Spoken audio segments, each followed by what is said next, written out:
आइए जानते हैं बिहार की हर जिला हर क्षेत्र की फटाफट 50 बड़ी खबरों को केवल 20 मिनट में। साथ ही आज इस वीडियो में हम लोग जानेंगे कि सरकार ने कौन कौन सी बड़ी घोषणा की है और साथ ही नीतीश सरकार ने करोड़ों की योजनाओं का शिलान्यास किया और सभी चीजें कब से सस्ता मिलने लगेगी और महिलाओं को 2 लाख रुपए कब से मिलने लगेगा और मजदूरों को 9,000 रुपए कब से खाते में आएंगे। सब कुछ आज इस वीडियो के माध्यम से जानेंगे। तो वीडियो को लाइक करके चैनल को सब्सक्राइब जरूर कर दे और कमेंट में अपने जिला अपने शहर का नाम जरूर बताएं।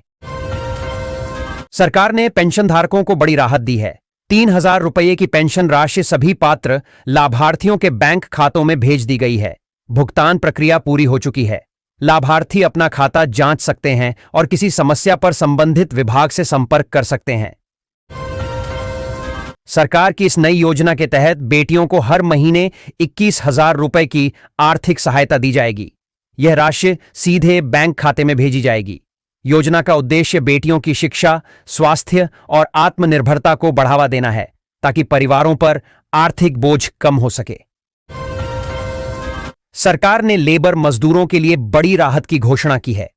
पात्र श्रमिकों को 5,000 रुपये प्रतिमाह की सहायता 31 जनवरी से मिलना शुरू होगी।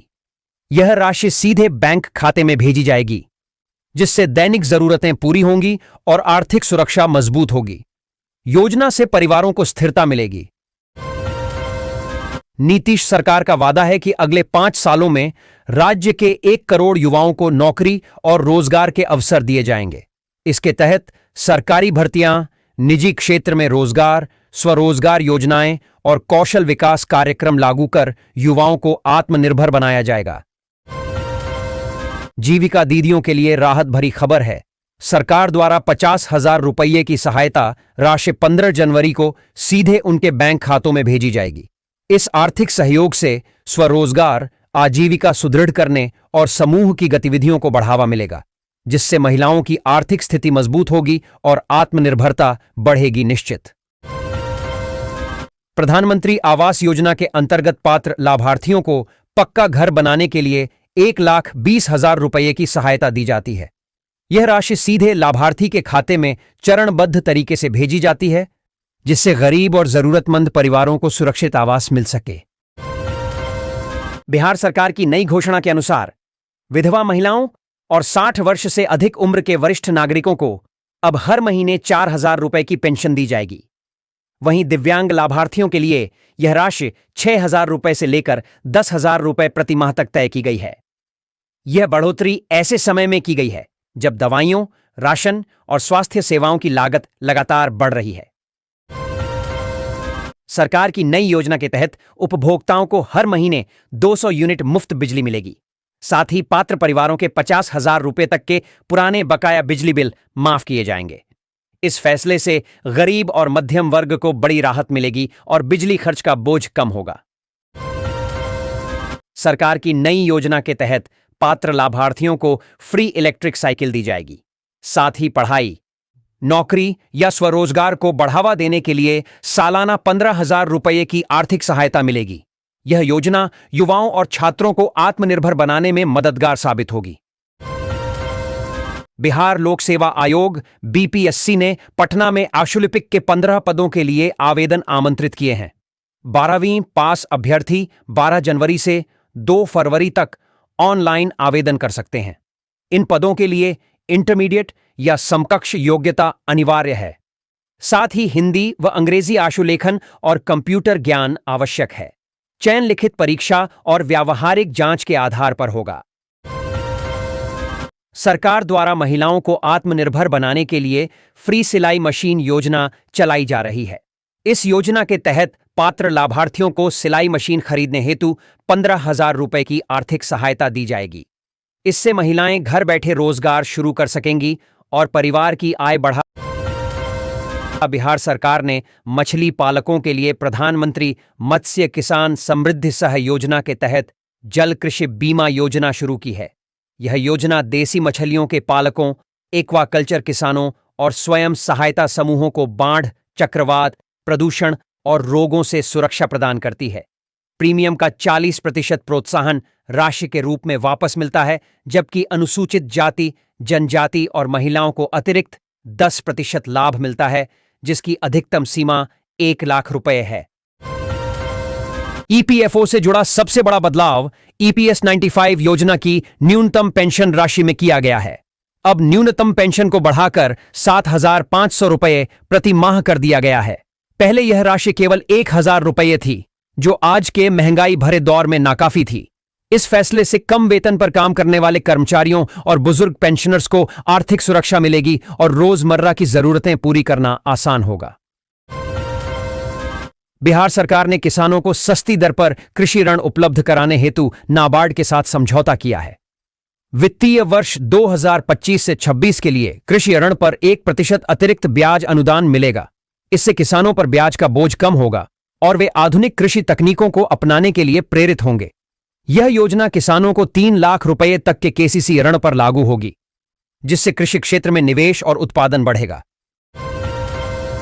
Union bank work from home योजना 2026 को लेकर युवाओं और महिलाओं के बीच तेजी से चर्चा हो रही है। डिजिटल बैंकिंग के विस्तार के साथ अब ऐसे ऑनलाइन और सपोर्ट टास्क सामने आ रहे हैं जिन्हें घर बैठे पूरा किया जा सकता है।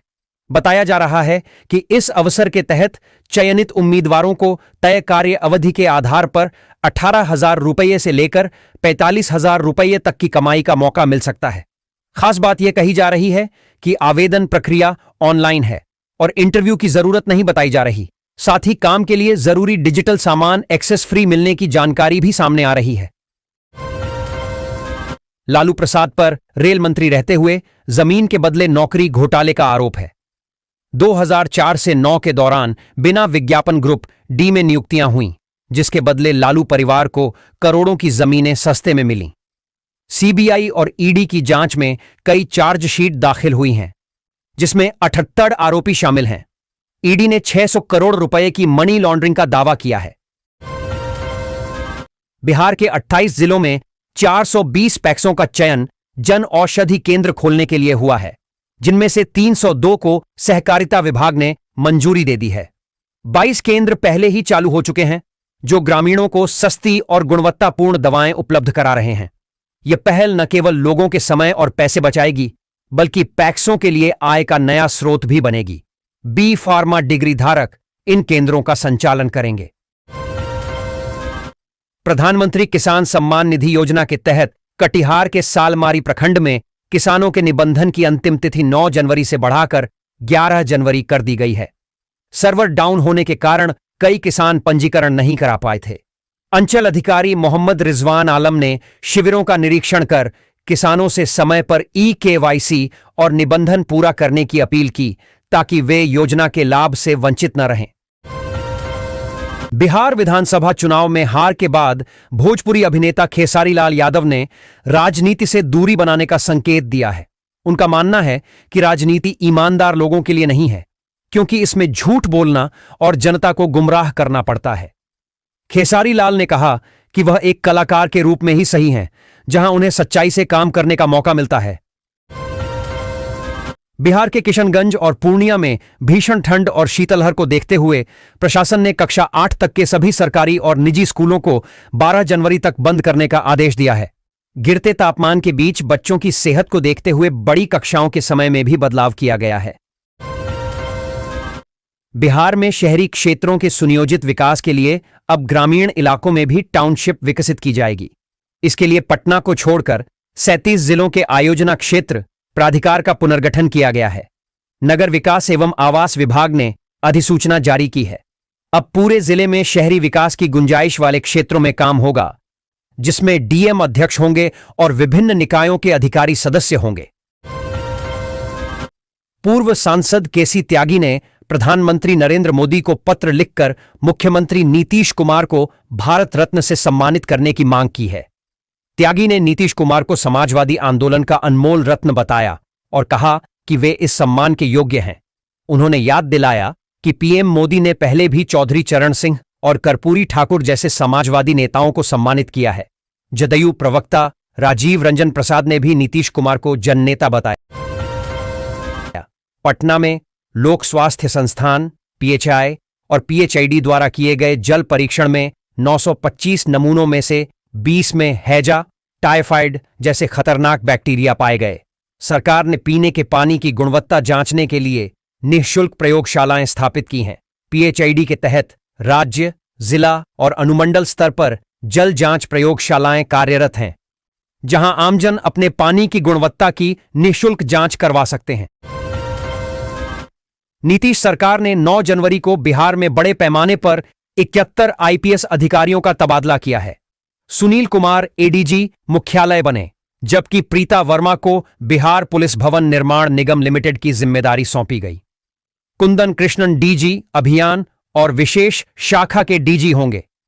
इस फेरबदल में कई जिलों के SSP और SP भी बदले गए हैं।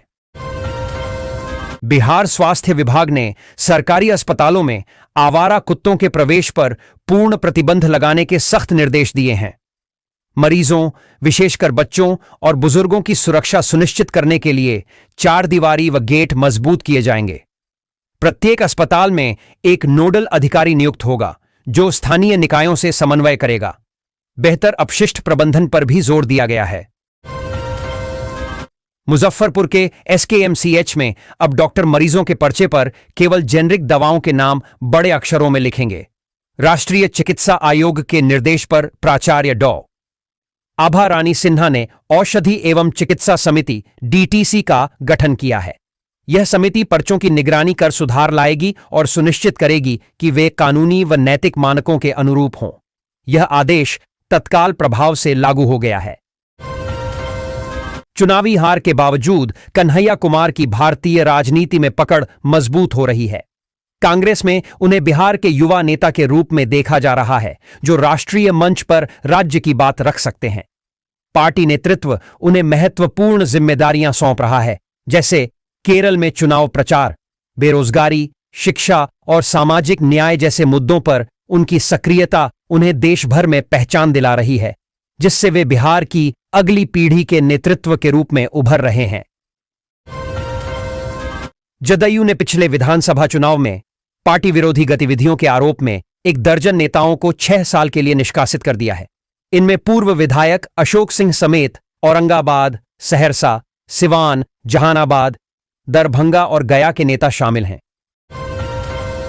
बिहार खेल विभाग ने 2 वर्षों में खेल को सामाजिक बदलाव और युवा सशक्तिकरण का आधार बनाया है। 9 जनवरी 2024 को गठित विभाग ने राजगीर खेल अकादमी और विश्वविद्यालय जैसी पहल की। इसने गांव-गांव तक खेल सुविधाएं पहुंचाईं, अंतर्राष्ट्रीय आयोजनों की मेजबानी की और मशाल जैसी प्रतिभा खोज से लाखों बच्चों को जोड़ा। 2026 को बिहार में खेल के नए युग की औपचारिक शुरुआत माना जा रहा है, जिसका लक्ष्य राज्य को एक खेल हब बनाना है। नीतीश कुमार को भारत रत्न देने की मांग पर बिहार में सियासत गर्मा गई है। जदयू ने केसी त्यागी की इस मांग से पल्ला झाड़ लिया है। इसी बीच लालू प्रसाद यादव के बेटे तेज प्रताप यादव ने अपने पिता के लिए भी भारत रत्न की मांग की है। उन्होंने कहा कि नीतीश और लालू दोनों भाइयों को यह सम्मान मिलना चाहिए। छपरा में नकली पनीर की शिकायतों पर प्रशासन ने कार्रवाई की है। जिलाधिकारी के निर्देश पर खाद्य संरक्षा विभाग ने शहर के विभिन्न होटलों और रेस्टोरेंट पर छापेमारी की। इस दौरान 10 प्रतिष्ठानों से पनीर के नमूने जांच के लिए भेजे गए। एक दुकान से लगभग 2 किलो पनीर नष्ट किया गया और एक रेस्टोरेंट में खाद्य अनुज्ञप्ति नहीं मिली। जांच रिपोर्ट के आधार पर सख्त कार्रवाई की जाएगी, जिससे होटल संचालकों में हड़कंप है। केसी त्यागी ने प्रधानमंत्री मोदी को पत्र लिखकर मुख्यमंत्री नीतीश कुमार को भारत रत्न देने की मांग की है। पार्टी से निकाले जाने की चर्चाओं के बीच यह कदम उठाया गया है। त्यागी का तर्क है कि सामाजिक न्याय और सुशासन में नीतीश कुमार के योगदान को देखते हुए वे इस सम्मान के हकदार हैं, जैसे चौधरी चरण सिंह और कर्पूरी ठाकुर को मिला। यह कदम राजनीतिक गलियारों में एक बड़ा दांव माना जा रहा है।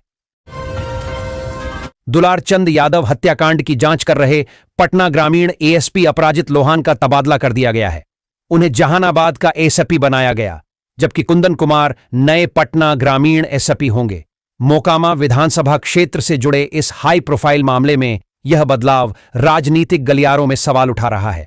लोहान की सख्त कार्यशैली के बावजूद 2 महीने में हुए इस तबादले को अनंत सिंह से जुड़े मोकामा के सत्ता समीकरण से जोड़कर देखा जा रहा है।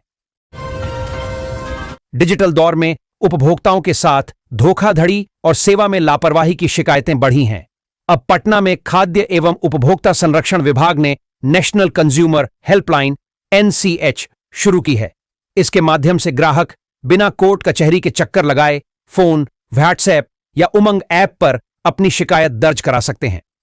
NCH बीमा, ई-कॉमर्स, रेलवे, अस्पताल सहित विभिन्न मामलों में त्वरित समाधान प्रदान कर रहा है, जिससे उपभोक्ताओं को जल्द न्याय मिल रहा है। पटना के जयप्रकाश नारायण अंतर्राष्ट्रीय हवाई अड्डे पर शुक्रवार को मौसम और परिचालन कारणों से उड़ानें प्रभावित हुईं। दिल्ली पटना दिल्ली की इंडिगो की एक उड़ान रद्द कर दी गई, जिससे यात्रियों को असुविधा हुई। कुल 21 उड़ानें, जिनमें 8 आगमन और 13 प्रस्थान शामिल थीं, 20 मिनट से 1.5 घंटे तक देरी से संचालित हुईं। हवाई अड्डा प्रशासन यात्रियों को उड़ान की स्थिति जांचने की सलाह दे रहा है। CBI अदालत के भूमि के बदले नौकरी घोटाले में आरोप तय करने के फैसले ने लालू प्रसाद यादव के परिवार के लिए कानूनी और राजनीतिक चुनौतियां बढ़ा दी हैं। इसी बीच रोहिणी आचार्य के सोशल मीडिया पोस्ट ने, जिसमें उन्होंने राजद की विरासत को कमजोर करने वाले अपनों को निशाना बनाया है, पार्टी के भीतर गहरे मतभेदों को उजागर किया है। इससे तेजस्वी यादव खेमे में नेतृत्व और रणनीति को लेकर बहस छिड़ गई है, जो राजद के भविष्य की संभावित पुनर्व्याख्या का संकेत है। बिहार शिक्षा विभाग ने राज्य के प्रारंभिक और माध्यमिक विद्यालयों के शिक्षकों व कर्मियों को सेवानिवृत्ति के दिन ही शाम 5 बजे तक सेवांत लाभ का भुगतान करने का निर्देश दिया है। इसमें भविष्य निधि का भुगतान अनिवार्य रूप से उसी दिन किया जाएगा। यह व्यवस्था तत्काल प्रभाव से लागू होगी, जिससे हजारों शिक्षकों को समय पर लाभ मिल सकेगा। विभाग ने 2026 तक सेवानिवृत्त होने वालों की सूची तैयार करने को भी कहा है। बिहार में कड़ाके की ठंड पड़ रही है, जिसका मुख्य कारण ला नीना और पोलर वोर्टेक्स में दरार है। मौसम वैज्ञानिकों के अनुसार फरवरी तक यह स्थिति बनी रहेगी और इस वर्ष की सर्दी पिछले 10 सालों में सबसे अधिक हो सकती है। पटना में न्यूनतम तापमान 5 से 10 डिग्री सेल्सियस के बीच है। पश्चिमी विक्षोभ और जेट स्ट्रीम भी ठंड बढ़ा रहे हैं, जिससे कोल्ड डे और शीतलहर की स्थिति बनी हुई है। लालू यादव की बेटी रोहिणी आचार्य ने बिना नाम लिए अपने भाई तेजस्वी यादव पर निशाना साधा है।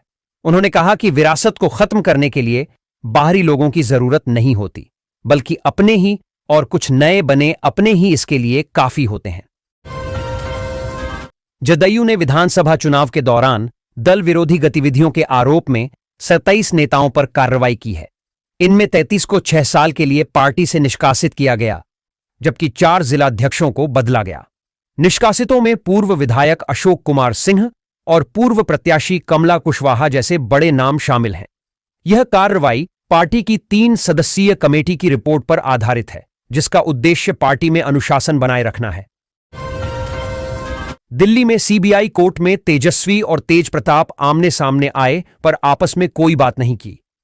उनके बीच मनमुटाव साफ दिखा। तेज प्रताप ने मीसा भारती से बात की, पर संजय यादव को अनदेखा किया। तेज प्रताप ने लालू प्रसाद को मकर संक्रांति पर दही चूड़ा भोज का निमंत्रण दिया है। लालू अभी मीसा के आवास पर स्वास्थ्य लाभ ले रहे हैं। लैंड फॉर जॉब केस में लालू प्रसाद पर आरोप तय होने के बाद सियासी बयानबाजी तेज हो गई है। भोजपुरी गायक खेसारी लाल यादव ने खुद को लालू परिवार का हिस्सा बताते हुए दुख व्यक्त किया। उन्होंने लालू जी की उम्र का हवाला दिया। राजद नेताओं ने इसे सत्ता के अहंकार में परेशान करने की नीयत बताया। कहा कि यह घोटाला नहीं, बल्कि लालू परिवार को निशाना बनाने की साजिश है। केंद्र सरकार ने आबादी आधारित मेडिकल कॉलेज स्थापना के NMC मानक को फिलहाल लागू न करने का फैसला किया है। इससे बिहार को बड़ा झटका लगा है, जहां डॉक्टरों और सीटों की भारी कमी है। यदि यह नियम लागू होता तो बिहार को दर्जनों नए मेडिकल कॉलेज मिल सकते थे। इस निर्णय से दक्षिण भारत के राज्यों को फायदा होगा, जहां पहले से ही मेडिकल इंफ्रास्ट्रक्चर मजबूत है। इसे राजनीतिक दृष्टिकोण से भी देखा जा रहा है।